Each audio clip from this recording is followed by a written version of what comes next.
اللہ تعالیٰ کی محبت تو ایسی ہے کہ اللہ تعالیٰ ہمارے منتظر ہیں and he is waiting for us, لیکن ہم وہ ہیں جو اس کو اہمیت نہیں دیتے۔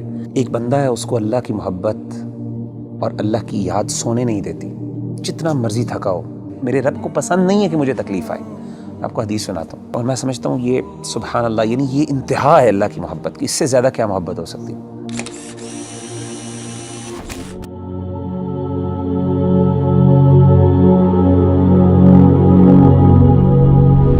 اس دنیا میں ہر انسان جو ہے نا کسی نہ کسی اسٹرگل میں لگا رہتا ہے، اور اوبویسلی مسلمان ہونے کے ناطے بینگ اے مسلمان کی یہ جد و جہد ہوتی ہے کہ اللہ کی محبت اس کو مل جائے، اللہ سبحانہ و تعالیٰ اس سے محبت کرنے لگ جائے۔ تو آپ یہ بتائیں کہ کس طرح ایک انسان کیا وہ عمل کر لے، کیا وہ بات کر لے، کس چیز کو اپنا لے کہ اللہ سبحانہ و تعالیٰ کی محبت اس کو مل جائے اور اس کو یہ فیلنگ آنے لگ جائے کہ اللہ سبحانہ و تعالیٰ میرے سے محبت کرتے ہیں۔ دیکھیں ربی بھائی، اگر کوئی بندہ یہ جاننا چاہتا ہے نا کہ وہ یہ پہچانے کہ اللہ تعالیٰ اس سے کتنی محبت کرتے ہیں، تو اس کو چاہیے کہ وہ اپنے دل میں دیکھے اور وہ یہ جانچیں کہ اس کو اللہ تعالیٰ سے کتنی محبت ہے۔ اگر وہ اللہ سے محبت کرتا ہے، واقعی محبت کرتا ہے، تو اس کو خوش ہونا چاہیے کہ اللہ بھی اس سے محبت کرتا ہے۔ یعنی اگر وہ اللہ تعالیٰ کی آیات سنتا ہے، قرآن مجید کی آیات اس کے سامنے پڑھی جاتی ہیں اور اس کی آنکھوں سے آنسو نکل جاتے ہیں، تو اس کا مطلب ہے اس کے دل میں اللہ کے لیے محبت موجود ہے۔ وَإِذَا سَمِعُوا مَا أُنزِلَ إِلَى الرَّسُولِ تَرَىٰ أَعْيُنَهُمْ تَفِيضُ مِنَ الدَّمْعِ مِمَّا عَرَفُوا مِنَ الْحَقِّ۔ اسی طرح اگر اللہ کا ذکر اس کے سامنے کیا جاتا ہے تو اللہ کی عظمت، اللہ کی ہیبت سے اس کا دل ڈر جاتا ہے اور اس کا ایمان بڑھ جاتا ہے، اور وہ اللہ سے، یعنی اللہ کے بارے میں اس کی ایموشنز وہ بڑھ جاتی ہیں، ایموشنل فیلنگز بڑھ جاتی ہیں، اور وہ چھوٹی اور ہر بڑی چیز میں اللہ پر اعتماد اور توکل کرنے لگتا ہے، تو اس کا مطلب ہے واقعی وہ اللہ سے محبت کرتے ہیں۔ انما المؤمنون الذين اذا ذكر الله وجلت قلوبهم واذا تليت عليهم آياته زادتهم ایمانا وعلى ربهم يتوکلون۔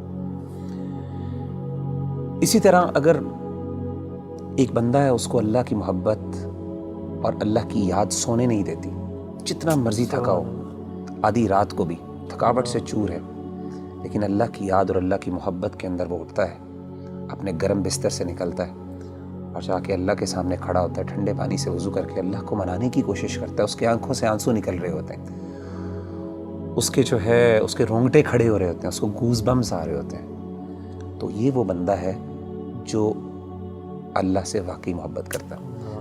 اللہ کہتے ہیں تتجافى جنوبهم عن المضاجع يدعون ربهم خوفا وطمعا ومما رزقناهم ينفقون۔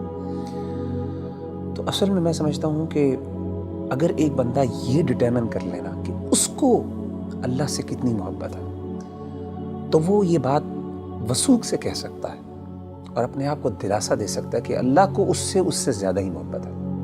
نبی صلی اللہ علیہ وسلم نے کیا فرمایا؟ حدیث قدسی، صحیح بخاری کی حدیث ہے۔ آپ صلی اللہ علیہ وسلم نے فرمایا کہ اللہ فرماتے ہیں انا عند ظن عبدی بی وانا معه اذا ذکرنی، میں اپنے بندے کے ساتھ ویسا معاملہ کرتا ہوں جیسا وہ میرے بارے میں گمان کرتا ہے۔ اگر میرے بارے میں اچھا گمان کرتا ہے میں اس کے ساتھ ویسے ہی معاملہ کرتا ہوں، اگر وہ میرے بارے میں نیگیٹو ہوتا ہے تو میں اس کے ساتھ اس طریقے سے معاملہ کرتا ہوں۔ آپ نے کیا فرمایا؟ وانا معه اذا ذکرنی، جب وہ میرے بارے میں ذکر کرتا ہے، مجھے یاد کرتا ہے، میں اس کے ساتھ ہوتا ہوں۔ اذا ذکرنی فی نفسہ ذکرتہ فی نفسی، جب وہ اپنے دل میں مجھے یاد کرتا ہے تو میں بھی اس کو اپنے نفس میں یاد کرتا ہوں۔ وَإِذَا ذَكَرَنِي فِي مَلَئٍ ذَكَرْتُهُ فِي مَلَئٍ خَيْرٍ مِّنْهُمْ، جب وہ اپنے دوستوں کی مجلس میں، اپنے محبت کرنے والوں کی مجلس میں مجھے یاد کرتا ہے تو میں بھی اپنے پسندیدہ لوگوں کی مجلس میں اس کو یاد کرتا ہوں، فرشتوں کی مجلس میں۔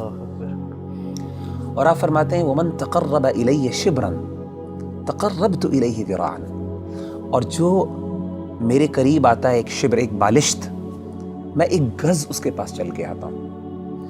وَمَن تَقَرَّبَ إِلَيَّ ذِرَاعًا تَقَرَّبْتُ إِلَيْهِ بَاعًا، جو ایک گز میرے پاس آتا ہے میں 2 گز اس کے پاس جاتا ہوں۔ وَمَن أَتَانِي يَمْشِي أَتَيْتُهُ هَرْوَلَةً، جو چل کے میرے پاس آتا ہے میں اس کے پاس دوڑ کے جاتا ہوں۔ سبحان اللہ۔ یعنی اللہ تعالیٰ کی محبت تو ایسی ہے کہ اللہ تعالیٰ ہمارے منتظر ہیں، and he's waiting for us. لیکن ہم وہ ہیں جو اس کو اہمیت نہیں دیتے. تو مغیرہ بھائی بلا شبہ کہ ہمارا جو عمل ہونا چاہیے کہ ہمیں یہ اگر پتہ چل جائے اللہ ہم سے محبت کرتے ہیں تو اس میں سب سے بہترین عمل یہی ہے کہ ہم اللہ کا ذکر کریں, اللہ کو یاد کریں. تو جتنا ہم یاد کریں گے, جس طرح آپ نے ایک بھی حدیث قدسی مینشن کی ہے, اس کا مطلب ہے کہ جتنی ہمارے اندر ارج ہوگی اللہ کے پاس جانے کا, اللہ سے کمیونیکیٹ کرنے کی, اللہ کو یاد کرنے کی, تو اس طرح ہی ہمارے اندر ایک اللہ تعالیٰ کی محبت بڑھتی جائے گی.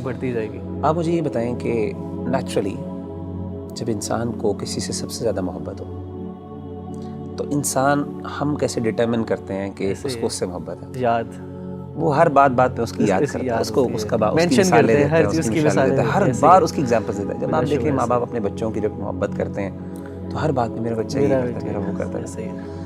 تو وہ بندہ جو اللہ سے واقعی محبت کرتا ہے نا, وہ بار بار بہانے سے اللہ کو یاد کرتا ہے, ہر بات پہ اس کا اللہ ہے, ہر چیز میں اللہ تعالیٰ موجود ہے اس کی بات میں. اچھا ایک بڑی بات ایک اور یہ بھی سمجھنا بہت ضروری ہے ربی بھائی کہ اگر انسان کو اللہ تعالیٰ سے محبت ہے اور اللہ کو بھی اس سے محبت ہے تو اس کا مطلب یہ قطعاً نہیں ہے کہ انسان پہ دنیا میں مشکلات نہیں ہیں. جیسے آپ نے کہا نا ہر بندہ اسٹرگل کر رہا ہے, اس کی بہت بڑی وجہ یہ ہے کہ اللہ نے ایک نظام بنایا دنیا کے اندر. مشکلات آئیں گی, چیلنجز آئیں گے, ظاہر اللہ نے اس کو جنت نہیں بنایا, اللہ نے دارالامتحان بنایا, اس کو دارالابتلاء بنایا. لیکن انسان کو یہ خوش ہونا چاہیے کہ اگر وہ واقعی اللہ سے محبت کرتا ہے نا تو اس کو یقین ہو کہ اللہ بھی مجھ سے محبت کرتا ہے, اور اس کو یہ بھی یقین ہونا چاہیے کہ میری اس تکلیف کو میرا رب پہچانتا بھی ہے, اور اس کو پتہ ہے کہ میرا بندہ جو ہے تکلیف میں, اور میرے رب کو پسند نہیں ہے کہ مجھے تکلیف آئے. آپ کو حدیث سناتا ہوں, صحیح بخاری کی ایک اور حدیث ہے, یہ بھی حدیث قدسی. اللہ کے رسول صلی اللہ علیہ وسلم, اور میں سمجھتا ہوں یہ سبحان اللہ, یعنی یہ انتہا ہے اللہ کی محبت کی, اس سے زیادہ کیا محبت ہو سکتی ہے. نبی صلی اللہ علیہ وسلم نے فرمایا کہ اللہ فرماتے ہیں وَمَا تَرَدَّدْتُ عَنْ شَيْءٍ أَنَا فَاعِلُهُ تَرَدُّدِي عَنْ نَفْسِ الْمُؤْمِنِ. اللہ فرماتے ہیں جب بھی میں نے کوئی بھی کام کرنا ہوتا ہے نا, مجھے کبھی بھی اس میں کوئی ہیزیٹیشن اور کوئی تردد نہیں آتا سوائے ایک کام میں. یعنی اللہ کہہ رہے ہیں کہ جب میں نے یعنی اللہ کوئی کام کرنا چاہیے, اللہ کو ہیزیٹیشن کس بات کا, تردد کس بات کا؟ اللہ تو بے نیاز ذات ہے نا. نبی صلی اللہ علیہ وسلم فرماتے ہیں کہ اللہ فرماتے ہیں کہ مجھے صرف ایک چیز میں ہیزیٹیشن ہوتی ہے, تردد ہوتا ہے, اور وہ اپنے مومن بندے کی جان لیتے ہوئے. کیوں؟ فرمائے یکرہ الموت وانا اکرہ مساءتہ, اس کو موت ناپسند ہے اور مجھے اچھا نہیں لگتا کہ میں اس کو تکلیف دوں. اللہ اکبر. تو یعنی اللہ تو وہ ہے کہ تکلیف تو آتی ہے, لیکن اصل بات ہے کہ انسان کو جب یہ فیل ہو جائے نا کہ میرے اللہ کو پتہ ہے کہ مجھے تکلیف آ رہی ہے اور اللہ کو یہ اچھا نہیں لگ رہا, تو میں کہتا ہوں اس سے بڑی بات کیا ہو سکتی ہے.